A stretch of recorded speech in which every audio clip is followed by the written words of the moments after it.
Fue hace 84 años. Sí, bueno, hasta un poquito más desde el último video, pero pasaron cosas. En fin, vamos a analizar una escena de la película Titanic que a veces es mal interpretada. No por los actores, mal interpretada en general por el público.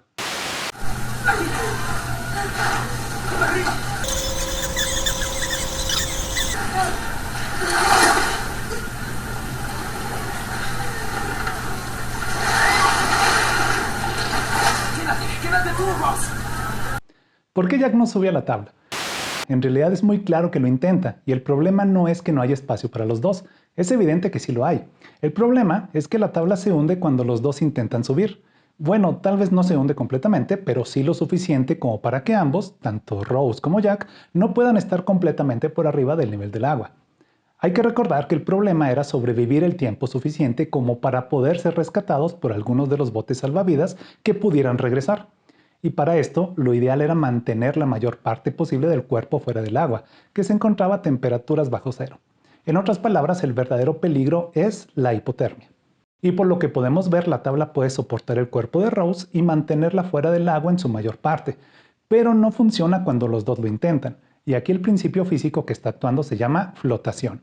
Básicamente, un objeto que se encuentra parcial o totalmente sumergido en un fluido experimenta una fuerza vertical hacia arriba llamada fuerza de flotación. Y el principio de Arquímedes nos dice que la magnitud de esta fuerza es igual al peso del volumen de fluido desplazado. Para entender este principio, vamos a imaginar que tenemos una cierta cantidad de agua y vamos a dibujar de manera imaginaria un contorno alrededor de un elemento arbitrario de este fluido. El fluido circundante ejerce fuerza sobre este elemento debido a la presión.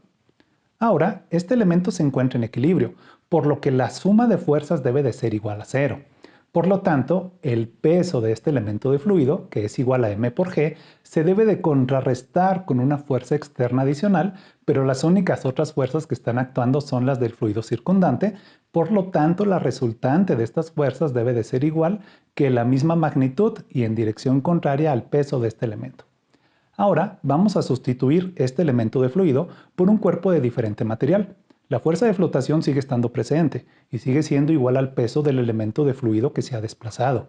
Por consecuencia, si el nuevo objeto, que ocupa un lugar que antes era ocupado por un elemento del mismo fluido, pesa más que el fluido que se ha desplazado, este objeto se va a hundir, puesto que su propio peso es mayor a la fuerza de flotación. Si por otro lado su peso es menor a la fuerza de flotación, el objeto va a acelerar verticalmente hacia arriba por esta fuerza. Como podemos ver, esta fuerza de flotación depende únicamente del volumen de fluido desplazado. Sin embargo, para saber si un objeto va a flotar o no dentro del fluido, los factores a considerar son dos: el peso del objeto y su volumen. Como el peso es directamente proporcional a la masa, entonces podemos decir que para considerar la flotabilidad de un objeto necesitamos fijarnos en su densidad. La densidad es una propiedad física definida como la razón entre la masa y el volumen. Por ejemplo, si tengo un metro cúbico de fluido, como por ejemplo agua dulce, y este tiene una masa de 1000 kilogramos, entonces puedo decir que la densidad del agua dulce es de 1000 kilogramos por metro cúbico. Un objeto más denso que el agua se va a hundir en ella sin importar su tamaño, y un objeto menos denso va a flotar. Por ejemplo, tenemos tres cilindros de idéntica forma, pero de distinto material. Un cilindro es de aluminio, otro es de latón y el último es de plástico. El volumen de cada cilindro es de aproximadamente 25 centímetros cúbicos o 25 mililitros. Esto quiere decir que cada cilindro tiene la capacidad de desplazar 25 mililitros de agua al ser completamente sumergidos en este fluido. Por lo tanto, la fuerza de flotación que actúa sobre un cilindro que se encuentra completamente sumergido en el agua va a ser igual al peso de 25 centímetros cúbicos de agua. En este caso es agua dulce que tiene una densidad de 1000 kilogramos por metro cúbico o de 1 gramo por centímetro cúbico. Entonces 25 centímetros cúbicos de agua tienen una masa de 25 gramos y 25 gramos de agua tienen un peso de 0.25 newtons. La fuerza de flotación máxima que va a actuar sobre cada cilindro es de entonces 0.25 newtons. Si el cilindro que vamos a meter en el agua tiene una masa mayor a 25 gramos, entonces se va a hundir en ella. Si tiene una masa menor a 25 gramos, entonces va a flotar sobre el agua, de manera que solo una parte del cuerpo va a estar sumergido en ella. Si su masa es igual a 25 gramos, entonces se van a equilibrar las fuerzas del peso y de flotación, por lo que el cilindro quedaría en equilibrio estático, aunque por debajo del agua. El cilindro de latón tenía un peso aproximado de 2.02 newtons y la fuerza máxima de flotación cuando el cilindro desplaza una cantidad de agua igual a 25 centímetros cúbicos es de 0.25 newtons. Por lo tanto, al sumergir el cilindro en agua, se debería de hundir completamente y se iría al fondo, de no ser porque sigue atado a una cuerda que lo une al sensor de fuerza. De hecho, la fuerza que mide el sensor ha cambiado, ya no indica que el peso del cilindro de latón es de 2.02 newtons, sino que ahora indica que es de unos 1.77 newtons, es decir, 0.25 newtons menos que el peso real. Por eso un objeto que se encuentra sumergido en el agua tiene un peso aparente que es menor a su peso real. En cuanto al cilindro de aluminio, este tiene un peso real de aproximadamente 0.65 newtons. La fuerza de flotación cuando el objeto se encuentra sumergido completamente en el agua es de 0.25 newtons, por lo que una vez dentro del agua, el peso aparente del cilindro va a ser de 0.40 newtons, que es su peso menos la fuerza de flotación. En el caso del cilindro de plástico, su peso es de unos 0.20 newtons, que es menos que la fuerza de flotación que tendría al ser completamente sumergido en el agua. Por lo tanto, este cilindro no va a alcanzar a sumergirse completamente en el agua por su propio peso, sino que tendría que flotar con una parte de su volumen manteniéndose por fuera del agua. Y como vemos, al estar flotando, su peso aparente medido por el sensor es de 0. De hecho, podemos ver que la cuerda deja de estar tirante. En este caso, la fuerza de flotación es igual a 0.20 newtons, que es igual al peso del cilindro de plástico.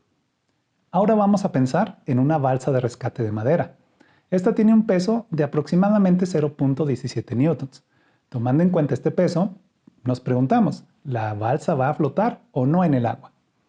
Pues aún no lo sabemos porque la flotación depende no únicamente del peso, sino también del volumen. Por lo tanto, necesitamos conocer el volumen de la balsa. Este es de aproximadamente 30.5 centímetros cúbicos. Por lo tanto, la balsa tiene la capacidad de desplazar hasta 30 centímetros cúbicos de agua si ésta se sumerge completamente en dicho fluido. El peso de 30.5 centímetros cúbicos de agua es de aproximadamente 0.3 newtons. Entonces la balsa debe de flotar sin problemas.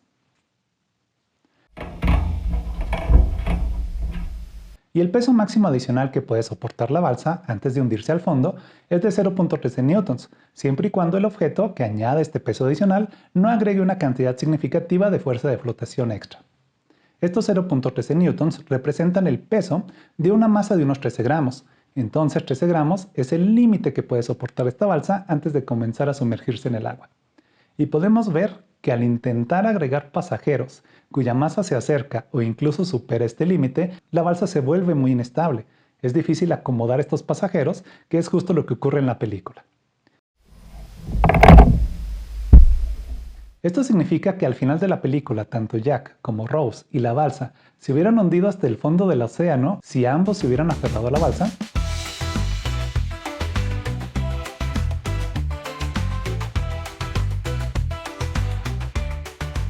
Pues no necesariamente. Parece ser probable que, si hubieran encontrado una posición de equilibrio, los dos se hubieran mantenido con un porcentaje de su cuerpo por encima del nivel del agua.